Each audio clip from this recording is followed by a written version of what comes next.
ಕಲ್ಯಾಣಾದ್ಭುತಗಾತ್ರಾಯ ಕಾಮಿತಾರ್ಥಪ್ರದಾಯನೆ ಶ್ರೀಮದ್ವೆಂಕಟನಾಥಾಯ ಶ್ರೀನಿವಾಸಾಯ ಮಂಗಲಂ.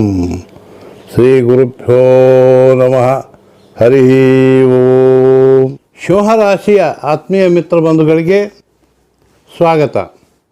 ನಿಮ್ಮ ಜೂನ್ ತಿಂಗಳ ರಾಶಿ ಭವಿಷ್ಯಗಳನ್ನು ತಿಳಿಸುತ್ತಾ ದಿನಾಂಕ 6 ಜೂನ್ರಂದು ಮಂಗಳ ಗ್ರಹ 12ನೇ ಸ್ಥಾನದಿಂದ ತಮ್ಮ ಒಂದು ಸ್ಥಾನಕ್ಕೆ ಬಂದಿದೆ. ಒಂದು ಮಂಗಳ ಗ್ರಹ ಕೂಡ ನಿಮಗೆ ಉಚ್ಚವಾದ ಭಾಗ್ಯಸ್ಥಾನಾಧಿಪತಿ ಆಗ್ತದೆ. ಮೇಷರಾಶಿ ನಿಮಗೆ 9ನೇ ಸ್ಥಾನದ ಅಧಿಪತಿ. ಹೀಗಾಗಿ ಮಂಗಳ ಗ್ರಹದಿಂದ ಮಂಗಳವಾರ ಕೂಡ ನಿಮಗೆ ಶುಭವಾರವೇ ಆಗ್ತದೆ. ಜೊತೆಗೆ ಕೇತು ಗ್ರಹ ಕೂಡ ನಿಮ್ಮ ಒಂದು ರಾಶಿಯಲ್ಲೇ ಬರೋದ್ರಿಂದ ಶನಿಮತ್ ರಾಹು ಕುಜವತ್ ಕೇತು ಅಂತಾರೆ. ಅಂದರೆ ಮಂಗಳನ ಒಂದು ಸ್ನೇಹಿತ ಛಾಯಾಗ್ರಹ ಕೇತುಗ್ರಹ ಇರೋದ್ರಿಂದ ನಿಮಗೆ ಶುಭ ಫಲಗಳೇ ಉಂಟಾಗುತ್ತವೆ.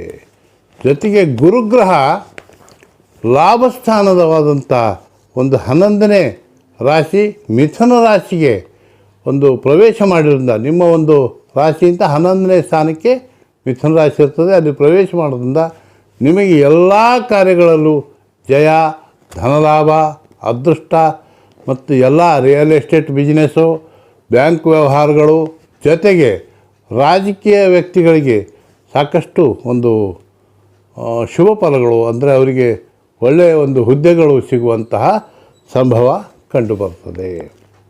ಇನ್ನು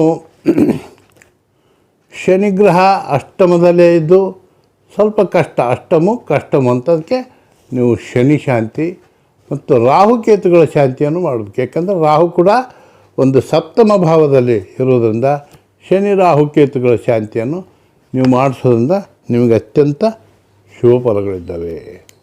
ಇನ್ನು ದಿನಾಂಕ 15ರಂದು ಸೂರ್ಯಗ್ರಹ ಮಿಥುನ ರಾಶಿಗೆ ಬರ್ತಾರೆ. ಅಂದರೆ ಅದು ಕೂಡ 11ನೇ ಸ್ಥಾನದಲ್ಲಿ ಲಾಭಸ್ಥಾನದಲ್ಲಿ ಬರೋದ್ರಿಂದ ನಿಮ್ಮ ಸರ್ಕಾರಿ ಕಾರ್ಯಗಳು, ಎಲ್ಲ ರಾಜಕೀಯ ಕಾರ್ಯಗಳಲ್ಲಿ ನಿಮಗೆ ಸಾಕಷ್ಟು ಜಯ, ಯಶಸ್ಸು ಮತ್ತು ಧನಲಾಭಗಳು ಉಂಟಾಗ್ತವೆ. ಕಾರಣ ನೀವು ಪ್ರತಿ ರವಿವಾರ ಒಂದು ಸೂರ್ಯದೇವರ ದೇವಸ್ಥಾನ ಅಥವಾ ಒಂದು ರಾಮಲಿಂಗೇಶ್ವರ ದೇವಸ್ಥಾನ ಅಥವಾ ಮಲ್ಲಯ್ಯನ ದೇವಸ್ಥಾನ, ಯಾದಗಿರಿ ಮಲ್ಲಯ್ಯನ ದೇವಸ್ಥಾನ, ಈ ದೇವಸ್ಥಾನಗಳಿಗೆ ನಡೆದುಕೋಬೇಕು ಅಥವಾ ದರ್ಶನ ಮಾಡ್ಕೊಂಬರ್ರಿ. ನಿಮಗೆ ಭಾಳ ಒಳ್ಳೆಯದಾಗ್ತದೆ.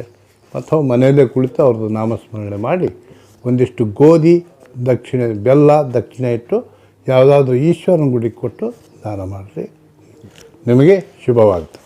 ಸರ್ವೇ ಜನಾಃ ಸುಖಿನೋ ಭವಂತು. ಸಮಸ್ತ ಸನ್ಮಂಗಲಾನಿ ಭವ.